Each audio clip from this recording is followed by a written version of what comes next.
اور پھر وہ قوم لوط کے بارے میں گفتگو کرنے لگے۔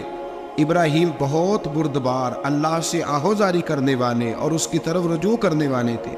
اللہ تعالیٰ نے حضرت ابراہیم علیہ السلام کو فرمایا، اے ابراہیم، اس گزارش سے آپ گریزہ رہیں، اس کا یقینی فیصلہ ہو چکا ہے اور ان پر نہ ٹلنے والا عذاب نازل ہو کے رہے گا۔ وہ کیا گناہ کرتے تھے؟ لوط علیہ السلام کی قوم میں نے بتایا تھا، مرد مردوں سے بدفعلی کرتے۔ تو حضرت ابراہیم نے بھی عرض کی، بار بار گزارش بحث کی کہ اللہ مہربانی فرما ان کا عذاب۔